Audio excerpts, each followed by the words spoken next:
Kitchen of রাজগ্রামে আপনাদের সকলকে জানাই স্বাগত। আজকে আরও একটি রেসিপি নিয়ে আমি আপনাদের সামনে হাজির হয়েছি। সেটি হলো ধাবা স্টাইলে আলুর দম রেসিপি। আমি আজকে যেভাবে আলুর দমের রেসিপিটা বানিয়ে দেখাবো সেটা খেতে ভীষণ মজাদার। আলুর দমের এই রেসিপিটি থাকলে লুচি, পরোটা বা ভাতের সঙ্গে আর কোনো সবজি বা মাংসের প্রয়োজন হয় না। আশা করি আজকে আলুর দমের রেসিপিটি আপনাদের ভালো লাগবে। তো চলুন দেরি না করে শুরু করা যাক আজকের রেসিপি ধাবা স্টাইলে আলুর দম। আলুর দম বানানোর জন্য এখানে নিয়ে নিয়েছি 700 গ্রাম আলু। আলুগুলোকে ছিলে খুব ভালো করে ধুয়ে পরিষ্কার করে নিয়েছি। আলুগুলোকে ধুয়ে নেওয়ার পর খুব ভালো করে জল ঝরিয়ে নিয়েছি। এইবারে এইভাবে চাকু দিয়ে আলুগুলোতে কাট করে নিচ্ছি। এইভাবে কাট করে নিলে আলুটা খুব সুন্দর সেদ্ধ হবে, নইলে কিন্তু ওপরটা সেদ্ধ হবে এবং ভিতরটা কাঁচা থেকে যাবে। ওই জন্য এইভাবে চাকু দিয়ে কাট করে দিচ্ছি। এখন সব আলু কাট করা হয়ে গেছে। এইবারে ডিপ ফ্রাই করে নেব। ডিপ ফ্রাই করার জন্য এখানে আমি দিয়ে দিচ্ছি হাফ কাপ রিফাইন্ড অয়েল। এখানে আপনারা সর্ষের তেলও ইউজ করতে পারেন। দিয়ে দিচ্ছি আলু।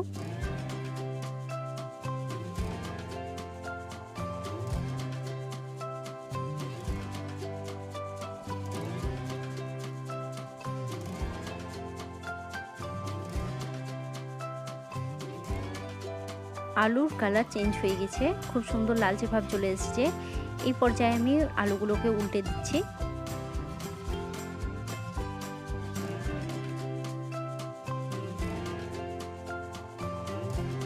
এখন আলুগুলো খুব সুন্দরভাবে ডিপ ফ্রাই করা হয়ে গেছে। এবার আমি আলুগুলোকে তুলে নেব।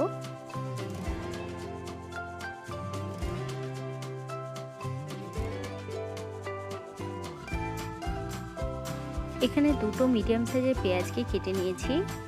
10 থেকে 12 পিস নিয়ে নিয়েছি কাজু, 4টে শুকনো লঙ্কা, 2 ইঞ্চি সাইজের আদাকে কেটে নিয়েছি ও রসুনের কোয়া নিয়েছি 16 থেকে 18টা।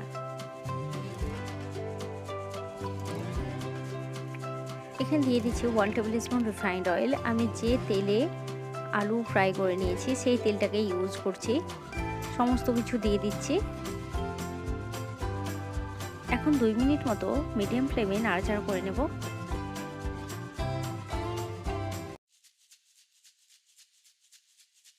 এখানে নিয়ে নিয়েছি দুটো মিডিয়াম সাইজের টমেটো, সেটাকে ছোট করে কেটে নিয়েছি। এখন পেঁয়াজের কালারটা চেঞ্জ হতে শুরু করেছে। এই পর্যায়ে দিয়ে দিচ্ছি টমেটো কুচি। টমেটো ভালো করে মিশিয়ে নিচ্ছি।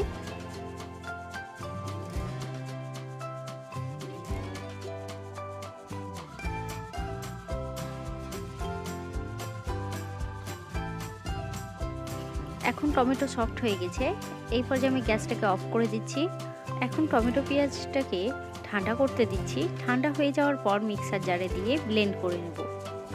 টমেটো পেঁয়াজটাকে ঠান্ডা করে নেওয়ার পর মিক্সার জারে দিয়ে এখন ব্লেন্ড করে নেব। ব্লেন্ড করা হয়ে গেছে, মিহি পেস্ট বানিয়ে নিয়েছি।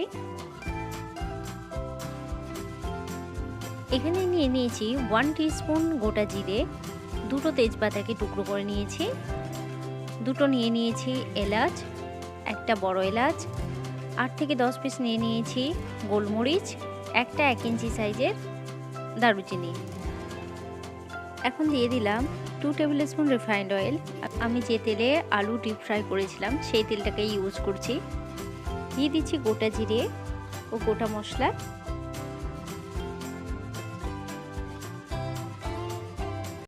দিয়ে দিচ্ছি টমেটো পেঁয়াজের পেস্ট। ভালো করে মিশিয়ে নিচ্ছি।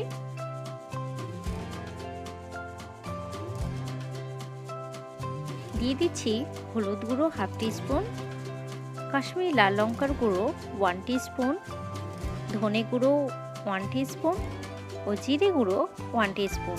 সবটাকে খুব ভালো করে মিশিয়ে নেব। মিডিয়াম ফ্লেমে 2 থেকে 3 মিনিট খুব ভালো করে কষিয়ে নেব।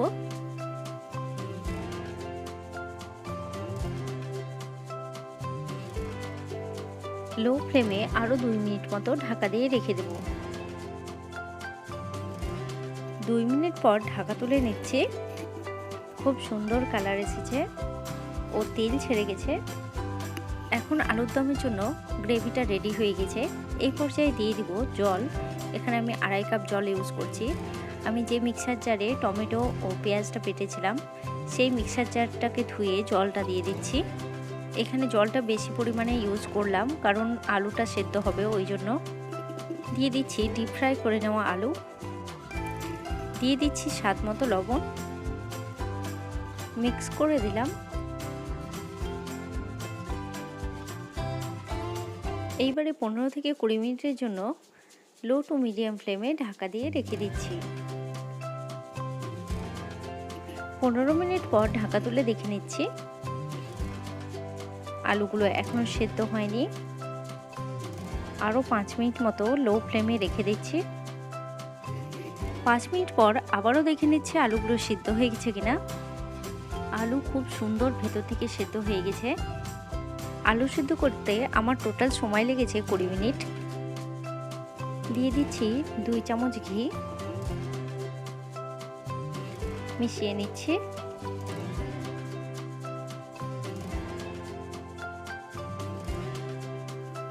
দিয়ে দিচ্ছি অল্প ধনেপাতা কুচি,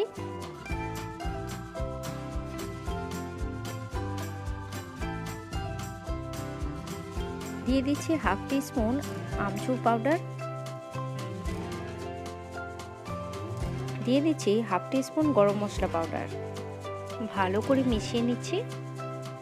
কতটা লোভনীয় লাগছে আলুর দমটা, দেখতেই পাচ্ছেন। আপনারা একবার এইভাবে আলুর দম রান্না করে দেখুন, আশা করি আপনাদেরকে ভালো লাগবে। রেডি হয়ে গেল আলুর দম। এইবারে গ্যাসটাকে অফ করে 2 থেকে 3 মিনিট ঢাকা দিয়ে রেখে দিচ্ছি।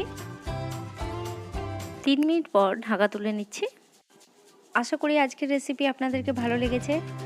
আজকের ধাবা স্টাইলে আলুর দম রেসিপিটি আপনাদের ভালো লেগে থাকলে অবশ্যই লাইক, শেয়ার, কমেন্ট করতে ভুলবেন না। এবং আপনি যদি আমার চ্যানেলটিতে নতুন হয়ে থাকেন তো এখনই সাবস্ক্রাইব করুন ও পাশে দেওয়া বেল আইকনটিতে হিট করে অলে ক্লিক করুন, যাতে আমার নতুন ভিডিও সব থেকে আগে পৌঁছে যায় আপনার কাছে। ভিডিওটি দেখার জন্য অসংখ্য ধন্যবাদ।